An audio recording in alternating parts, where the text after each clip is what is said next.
Good morning everybody. बच्चों, आज हम पढ़ेंगे जयशंकर प्रसाद के विषय में। जयशंकर प्रसाद जी ने अपना एक नाटक लिखा है स्कंदगुप्त। तो क्यों ना हम पहले जयशंकर प्रसाद जी के विषय में जान लें। जयशंकर प्रसाद जी एक छायावादी कवि थे। आपका जन्म 30 जनवरी 1889 को वाराणसी में हुआ। अल्प आयु में भी आपके पिता की मृत्यु हो गई और पिताजी की मृत्यु हो जाने के बाद आपको अनेक कठिनाइयों का सामना करना पड़ा। कठिनाइयों का सामना करने के साथ साथ पारिवारिक जिम्मेदारियां भी आपको संभालनी पड़ी। आपकी प्रारंभिक शिक्षा वाराणसी के क्वींस कॉलेज में हुई। यह शिक्षा भी अल्पकाल रही। कक्षा 6 में आपने प्रवेश लिया और कक्षा 7 में आपकी शिक्षा वहां पूर्ण हो गई। प्रसाद जी की शिक्षा नियमित रूप से नहीं हो पाई। पारिवारिक व्यवसाय का बोझ आपके ऊपर बहुत अधिक था, इसलिए आपने घर पर ही रहकर हिंदी, अंग्रेजी, बंगला एवं संस्कृत भाषा का ज्ञान प्राप्त किया। प्रसाद जी के प्रारंभिक जब शिक्षा प्राप्त हुई तो आपके प्राइमरी के शिक्षक थे मोहिनीलाल जी गुप्त, जो एक कवि भी थे। गुप्त जी ने प्रसाद जी को हिंदी और संस्कृत का बहुत अच्छा ज्ञान कराया। घर के वातावरण के कारण आपने कला और साहित्य के प्रति अधिक रुचि जागृत हो गई और कहा जाता है कि 9 वर्ष की उम्र में आपने कलाधर नाम से एक ब्रज भाषा में सवैया लिखा और जिसे अपने शिक्षक को दिखाया और उन्होंने उसको प्रकाशन कराया। साहित्य शास्त्र का आपने गंभीर अध्ययन किया। प्रसाद जी को बाग बगीचे का भी काफी शौक था। रसोई संभालना, घर के काम करना भी आपकी नियमित दिनचर्या थी। आप का खान पान एकदम संतुलन, आप गंभीर व्यक्तित्व वाले थे। आपकी पहली कविता सावक पंचक 1906 में भारतेंदु नामक पत्रिका में प्रकाशित हुई। आप नियमित रूप से गीता का पाठ करते थे और गीता का पाठ ही नहीं करते थे, आपने गीता को अपने जीवन में आत्मसात भी किया है। गीता पर आपने आत्मसात कर गीता के पद चरणों पर चले भी हैं। आगे आपका विवाह सन 1909 में विद्यावासिनी देवी के साथ हुआ, परंतु कर्मोदय से आपकी पत्नी को क्षय रोग हो गया और सन 1916 में आपकी पत्नी का निधन हो गया। पत्नी के निधन के बाद आप पूर्णतः हताश हो गए। तब परिवार के लोगों ने और समाज के लोगों ने आपको समझाया, आपको पर बोझ डाला और आप दूसरी शादी करने के लिए तैयार हुए। सन 1917 में आपने सरस्वती देवी के साथ विवाह किया और 1919 में क्षय रोग के कारण आपकी दूसरी पत्नी भी स्वर्ग सिधार गई। कर्म की विडंबना किसी को भी नहीं छोड़ती है। देखिए, जयशंकर प्रसाद जी भी अब हताश हो गए। उनकी भाभी का दुख देखकर वो बहुत हताश होने लगे। तब फिर समाज ने उनके ऊपर बोझ डाला, परिवार ने उनके ऊपर बोझ डाला, बहुत समझाया और सन 1919 में कमला देवी के साथ आपने तीसरा विवाह किया। आप तीसरे विवाह के बाद अपने परिवार के साथ सुख संपन्न जीवन व्यतीत करने लगे। तभी आपको एक पुत्र रत्न की प्राप्ति हुई। सन 1922 में आपको पुत्र रत्न की प्राप्ति हुई। अंत में स्वयं प्रसाद जी भी क्षय रोग से ग्रसित हो गए। बहुत उपचार किया, आयुर्वेदिक उपचार हुआ, होम्योपैथिक उपचार हुआ, तब भी प्रसाद जी को सफलता नहीं मिली। और 15 नवंबर सन 1937 में अल्पायु 48 वर्ष की अल्पायु में प्रसाद जी का निधन हो गया। मात्र 48 वर्ष की आयु में आप अपने पीछे एक पुत्र रत्न को छोड़ गए। अपनी कविताओं में आपने सूक्ष्म, रहस्यवादी, आदर्शवादी कविताओं का चित्रण किया है।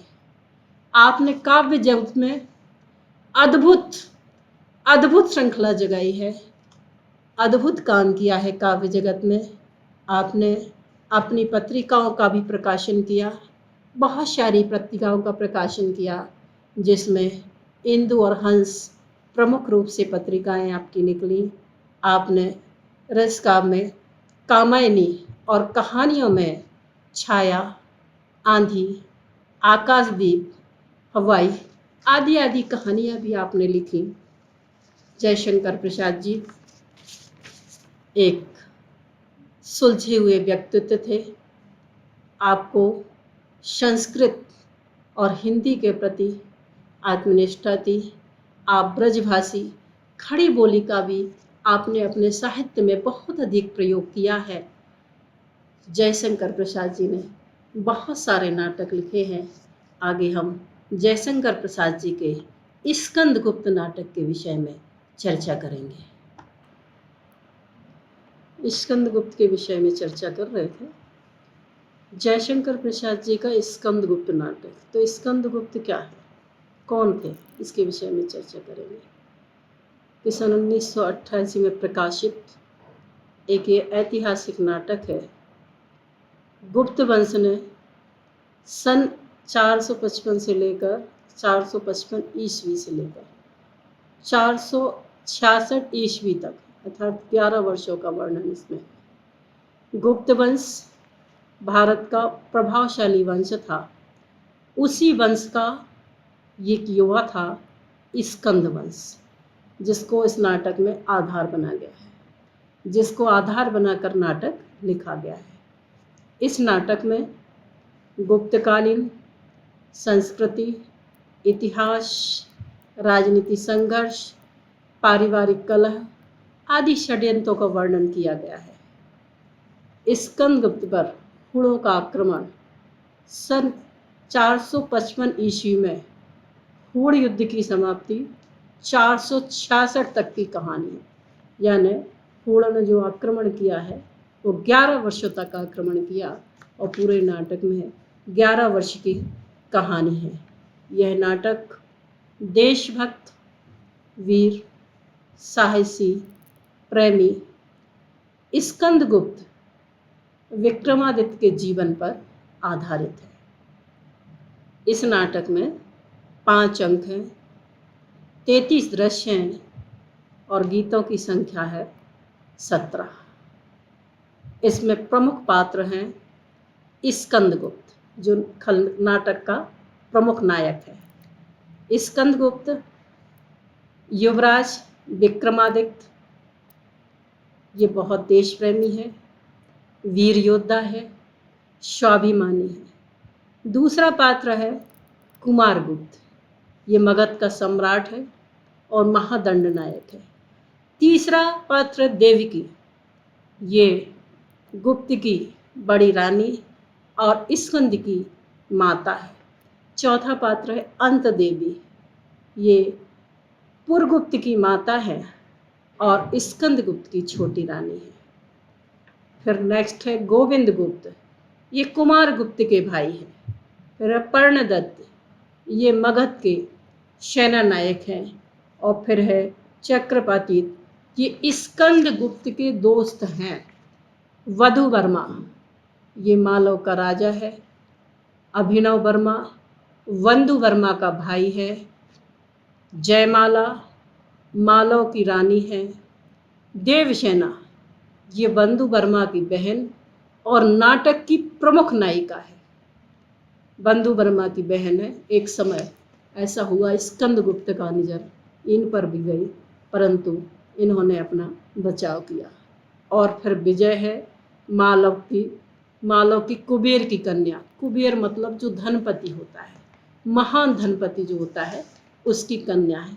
ये इस नाटक में एक प्रमुख पात्र थे।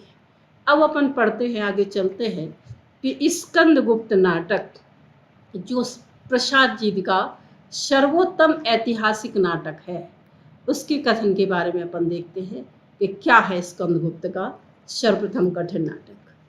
स्कंदगुप्त प्रसाद का सर्वश्रेष्ठ ऐतिहासिक नाटक कहा गया है। अधिकांश समीक्षक जो है उसे ऐतिहासिक नाटक मानते हैं, परंतु साथ ही इसकी अनऐतिहासिकता सिद्ध करने वाले कुछ विचारक भी हैं। कुछ उसे ऐतिहासिक भी कहते हैं तो कुछ इसे अनऐतिहासिक भी कहते हैं। कुछ विद्वानों का कहना है कि स्कंदगुप्त का ऐतिहासिक आधार प्रमाणिक नहीं है। स्कंदगुप्त की ऐतिहासिकता के संबंध में यहाँ विचार करना अत्यंत आवश्यक है। तो सबसे पहले अपन प्रसाद जी का दृष्टिकोण देखें कि उन्होंने क्या कहा है। स्वयं प्रसाद जी ने अपनी नाट्यकाति स्कंदगुप्त विक्रमादित्य के प्रथम संस्करण के परिशिष्ट में स्कंदगुप्त नाटक की आधार भूमि के संबंध में सविस्तार चर्चा की है। उन्होंने मगध का गुप्त राजवंश, मालव का राजवंश, विक्रमादित्य तथा कालिदास नामक 4 उपशीर्षों के अंतर्गत अपने इस नाटक के ऐतिहासिक आधार को लिखा है। अतः उनके विचार यहाँ उल्लेखनीय हैं। सबसे पहले है मगध का गुप्त राजवंश। अभी जो हमने हेडिंग आपको बताई थी, अब हम उनका थोड़ा सा डिटेल जानना चाहेंगे कि क्या है। तो सबसे पहले है मगध का गुप्त राजवंश। गुप्त वंश के परम प्रतापी सम्राट समुद्रगुप्त ने 335 से लेकर 385 ईस्वी तक राज किया और उनके पुत्र चंद्रगुप्त विक्रमादित्य का शासनकाल 385 ईस्वी से लेकर 413 तक रहा। उसका पुत्र कुमारगुप्त महेंद्रगुप्त मालव का विजेता कहा जाता है, जो सन 413 ईस्वी से लेकर 455 ईस्वी तक राज किया। और इनका पुत्र स्कंदगुप्त विक्रमादित्य, जो उज्जैनी का द्वितीय विक्रमादित्य महान वीर योद्धा था, आपने सन 455 से लेकर 467 ईस्वी तक राज किया। उसके चांदी के सिक्कों पर परम भागवत श्री विक्रमादित्य स्कंदगुप्त अंकित है।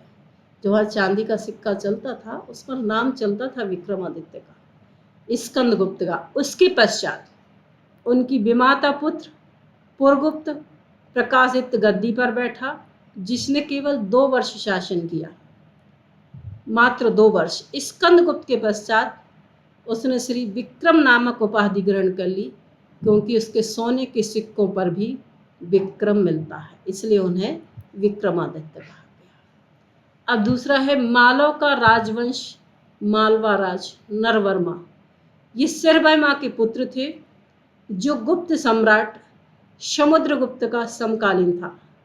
मंदसौर में सन 424 के शिलालेख के अनुसार नरवर्मा और विश्ववर्मा स्वतंत्र मालवंश के तथा गंगाधार के शिलालेख में श्री विश्ववर्मा और स्वतंत्र नरेश के रूप में वर्णित है। उनकी मृत्यु के पश्चात अर्थात आपके निधन के पश्चात उनका ज्येष्ठ पुत्र वंदु वर्मा मालव के सिंहासन पर बैठा और गुप्त सम्राट कुमारगुप्त महेंद्रदित्य के अधीन हुआ। विश्वकर्मा का छोटा पुत्र भीमवर्मा संभवतः कौशाम्बी का शासक था। फिर चलते हैं विक्रमादित्य। इस संबंध में प्रसाद जी ने अत्यधिक विचार के साथ विचार दिए हैं, अत्यधिक विस्तार के साथ विचार प्रस्तुत किए हैं। उनके विचारों को हम इधर संक्षेप में देखते हैं। सूर्य स्कंदगुप्त। कौन थे सूर्य स्कंदगुप्त? ये चंद्रगुप्त द्वितीय का नाम चंद्रगुप्त विक्रमादित्य था। उनकी उपाधि विक्रमादित्य के नाम से जानी जाती थी। विक्रमादित्य सौराष्ट्र के शकों को पराजित किया था और जो शकीर होना विक्रमादित्य के लिए आवश्यक था। कथा सरित सागर में लिखा है कि विक्रमादित्य इत्रागी राजा पाटलिपुत्र थे। गुप्तवंशी सम्राट चंद्रगुप्त का मालव पर संपूर्ण अधिकार नहीं था, वो जैनी नहीं थे। उनकी उपाधि विक्रमादित्य थी। तब उनसे पहले एक विक्रमादित्य 385 ईस्वी पूर्व हुए थे। ईस्वी पूर्व पहली शताब्दी में एक विक्रमादित्य हुए। स्कंदगुप्त तीसरे विक्रमादित्य थे। कुमारगुप्त के चांदी के सिक्कों पर परम भागवत महाराजाधिराज श्री कुमारगुप्त महेंद्रदत्त स्पष्ट मिलता है। इसी समय में मालव के स्वतंत्र नरेश विश्वकर्मा के पुत्र बंधुवर्मा ने गुप्त राज साम्राज्य की अधीनता स्वीकार की। गंगाधर के शिलालेख द्वारा विक्रमादित्य 480 तक मालव का स्वतंत्र रहना प्रमाणित होता है और 529 ईस्वी में विक्रमादित्य के मंदसौर वाले शिलालेख में कुमारगुप्त की सार्वभौम सत्ता मान ली गई है। स्कंदगुप्त सिक्कों में परम भागवत श्री विक्रमादित्य स्कंदगुप्त इस लेख मिलता है। स्कंदगुप्त के शिलालेखों से प्रकट होता है कि गुप्त कुल लक्ष्मी विचलित थी। म्लेच्छों और हूणों से आर्यवत आक्रमण था। अपनी सत्ता बनाए रखने के लिए स्कंद ने धरती पर सोकर रातें बिताई। जूनागढ़ के शिलालेख से यह स्पष्ट होता है कि स्कंद ने हूणों से युद्ध करके अपने विकट पराक्रम से धरती को विकंपित कर दिया और शकों का मूलाच्छेद कर धर्मदत्त को वहां का शासन नियुक्त किया। स्कंद को सौराष्ट्र के शकों पर और तोरमाड़ के पूर्ववर्ती हूणों से लगातार युद्ध करना पड़ा तथा उसका विमाता पुत्र परगुप्त भी उनके विरुद्ध षड्यंत्र रचता था। तत्कालीन विचलित राजनीति को स्थिर रखने के लिए प्राचीन राजधानी पाटलिपुत्र या अयोध्या से दूर एक केंद्र स्थल में राजधानी स्थापित करना सर्वथा आवश्यक था, बहुत जरूरी था। इसलिए स्कंदगुप्त ने वर्तमान मालव की मौर्य काल की अवंती नगरी को अपने साम्राज्य का केंद्र बनाया और शक तथा हूणों को परास्त कर आर्यवर्त से विदेशी आक्रांताओं का मूलाच्छेद कर विक्रमादित्य नामक उपाधि धारण की। समझ में आया कैसे उन्होंने विक्रमादित्य की उपाधि धारण की थी। नेक्स्ट है पिटारी के स्तंभ। यह भी स्पष्ट होता है कि स्कंदगुप्त विक्रमादित्य ही द्वितीय कहरोर युद्ध का विजेता या तृतीय विक्रम था। कालिदास प्रसाद ने मातृगुप्त और कालिदास को एक ही व्यक्ति मानते हुए उसे स्कंदगुप्त को समकालीन सिद्ध करने के पक्ष में बहुत सारे तर्क प्रस्तुत किए हैं। कौन कौन से तर्क दिए हैं अपन देखते हैं कि सबसे पहले उन्होंने समकालीन सिद्ध को करने के लिए क्या क्या तर्क दिए हैं। पहला तर्क है काव्यकार कालिदास और नाट्यकार कालिदास ये पृथक पृथक थे। हम नाटककार कालिदास को प्रथम ईस्वी पूर्व का कालिदास मानते हैं और दूसरे कालिदास की उपाधि कालिदास थी ना कि उसका नाम कालिदास था। सिर्फ उपाधि उनकी कालिदास थी, उनका नाम कालिदास नहीं था। यह काव्यकार कालिदास अनुमानतः 5वीं शताब्दी के उत्तरार्ध और 6वीं शताब्दी के पूर्वार्ध में जीवित थे। लोगों का मत है कि ये कश्मीर के थे। मेघदूत में जो इनका वर्णन है वो कश्मीर वियोग का वर्णन है। इनका समय हूणों के उत्पाद और आतंक से पूर्ण था। कालिदास के नाटकों में इस भाव का विकास इसलिए नहीं है कि वह शकों के निकल जाने से सुख और शांति का काल था।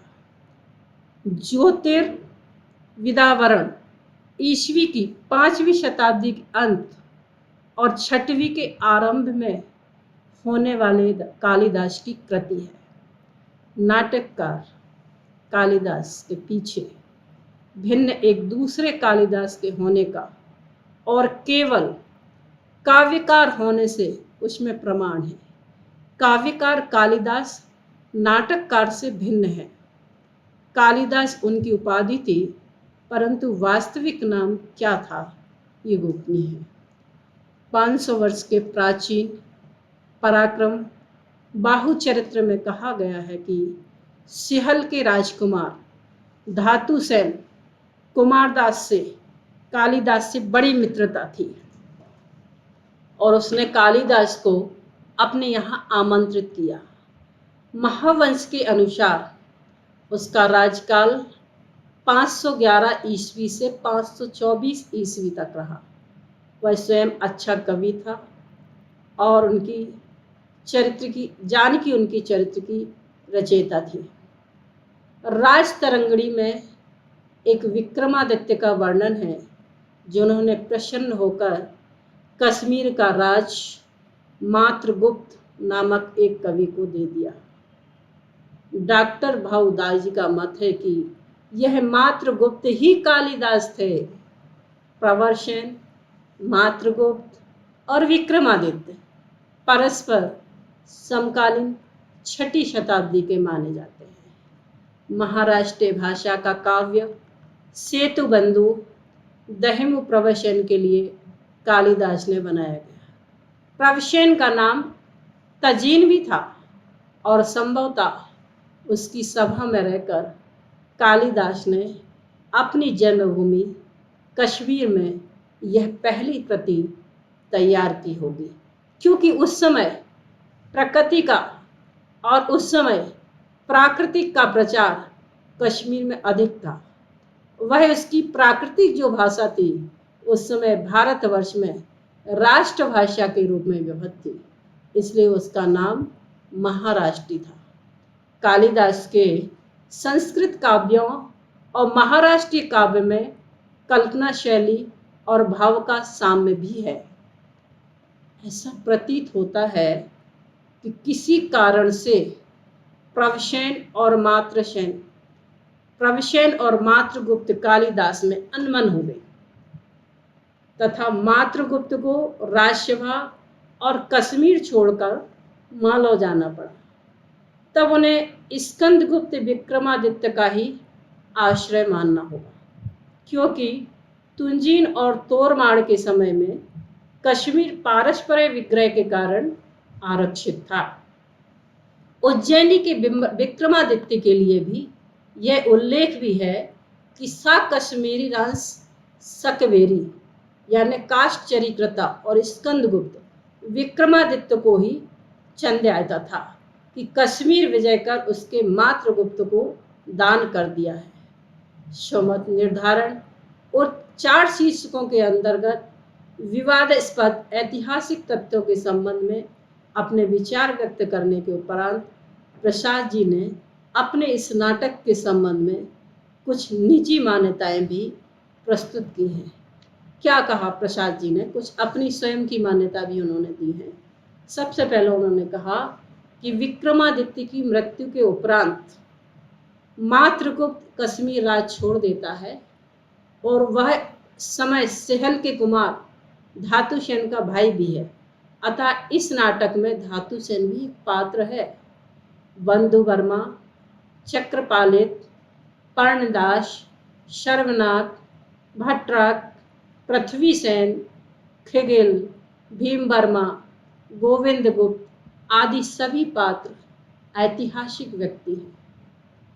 अनंत देवी का भी स्पष्ट उल्लेख पुरगुप्त की माता के रूप में मिलता है और यही पुरगुप्त स्कंद के बाद शासक हुआ।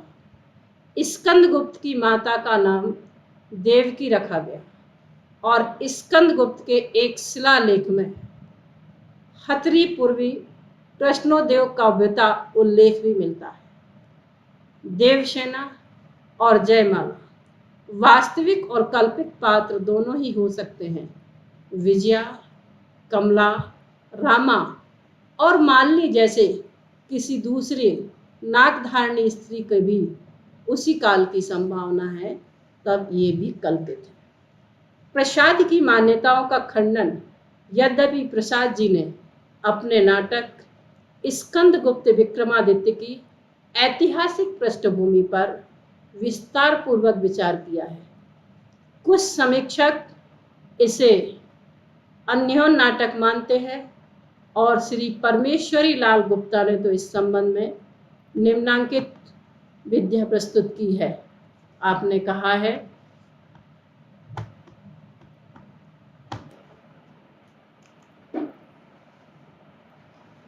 आज की पुरातात्विक सामग्री हमारे सम्मुख उपस्थित है, पर उससे इस बात में संदेह उपस्थित हो गया कि स्कंदगुप्त कुमारगुप्त का ज्येष्ठ पुत्र अथवा वैध उत्तराधिकारी था। दूसरा, स्कंदगुप्त का जो अभिलेख भीतरी जिला गाजीपुर में पाया गया है, उसमें उसने अपने पिता तथा संपूर्ण पितामहों की सूची दी है। उनके साथ ही उनकी पत्नियां अर्थात अपने पितामहियों का उल्लेख भी किया है, पर पिता के नाम के बाद उसमें माता का नाम नहीं दिया है। निसंदेह उनके पीछे कोई सामाजिक अथवा पारिवारिक रहस्य अवश्य है। जब तक ऐसी कोई बात न हो जो समाज अथवा परिवार में उसकी स्थिति को ना बताती हो, तब तक कोई व्यक्ति अपनी माता का गौरव मानने में संकोच ना करेगा। यह इस संदेह को पुष्ट करता है। स्कंदगुप्त की मां राज परिवार की नहीं थी और उनको राजमहसी अथवा महसी का पद प्राप्त नहीं था। इस प्रकार स्कंदगुप्त किसी भी प्रकार राज पाने का अधिकार नहीं था। बिना अधिकारी हुए भी उसने अपने पराक्रम से, अपने मेहनत से, अपने पराक्रम से राज अधिकार प्राप्त किया था। तीसरा, स्कंदगुप्त को राज अधिकार प्राप्त करने के लिए राजकुमारी से संघर्ष करना पड़ा और वह संघर्ष पुरगुप्त से न होकर घटोत्कच से हुआ था। तो मैं जिला गुना मध्य भारत से एक खंडित शिलालेख प्राप्त हुआ, जिससे ज्ञात होता है कि घटोत्कच प्रथम कुमारगुप्त का पुत्र था। स्कंदगुप्त के पश्चात स्वयं पुरगुप्त के शासक होने का कोई प्रमाण उपलब्ध नहीं है। प्रसाद जी ने कुमारगुप्त को विलासी शासक के रूप में अंकित कर उसके प्रति अन्याय किया है। निश्चित रूप से यह नहीं कहा जा सकता है कि गोविंदगुप्त स्कंदगुप्त के समय तक जीवित थे। पर्णपत्र, चक्रपालित, वंधुवर्मम, भीमवर्मम, मातृगुप्त, शर्वनाक, भट्टार्क, पृथ्वीसेन आदि पात्र ऐतिहासिक अवश्य हैं, पर जिस रूप में वे प्रस्तुत किए गए हैं उनमें उनका ऐतिहासिक अस्तित्व संदिग्ध है। नारी पात्रों में अनंत देवी के अतिरिक्त सभी कल्पित हैं। स्कंदगुप्त की ऐतिहासिकता यदि विचार पूर्वक देखा जाए तो स्कंदगुप्त विक्रमादित्य नाटक को सर्वथा अनऐतिहासिकता सिद्ध करना उचित नहीं है। जान पड़ता है क्योंकि प्रसाद जी द्वारा प्रस्तुत किए गए प्रमाणों के अतिरिक्त अन्य ऐसे कई प्रमाण भी उपलब्ध हैं जिसके आधार पर नाटक की कई घटनाएं प्रमाणित सिद्ध होती हैं। जैसे श्री R.D. बैनर्जकृत के अनुसार R.D. बैनर्जीकृत के अनुसार सम्राट कुमारगुप्त दुर्बल और विलासी शासक था तथा महाराज कुमार गोविंद की मृत्यु स्कंदगुप्त के जीवन काल में हुई थी। सी स्टंट गए चौधरी के अनुसार स्कंदगुप्त की योग्यता और पराक्रम की धात कुमारगुप्त के समय में ही जम गई थी। परमूल के अनुसार, परमूल क्या कहते हैं वॉल्यूम 3 में, सम्राट कुमारगुप्त ने पुष्यमित्रों से युद्ध किया और समृद्ध व सशक्त पुष्यमित्रों को भली भांति पराजित कर स्कंदगुप्त शासक बना। उसकी पदवी परम भट्टारक महाराधिराज ची और वह क्षितिज सतपति भी था। उसने साम्राज्य का विभाजन प्रांतों में कर प्रांतीय शासक नियुक्त किए और इस प्रकार सौराष्ट्र, अंतर्वेद व कोमल में क्रमशः पर्णदत्त, शर्वनाग व भीमवर्ग की नियुक्ति की गई। प्लेट ने देक्क को स्कंद की माता कहा है। ऐतिहासिक तथ्यों से यह स्पष्ट होता है कि प्रसाद जी के स्कंदगुप्त की गई घटनाएं क्षणिक हैं अतः उसे सर्वथा अप्रामाणिक या अनैतिहासिक कहना उपयुक्त नहीं जान पड़ता है। आगे हम कल पढ़ेंगे इतिहास और कल्पना का सुंदर समन्वय।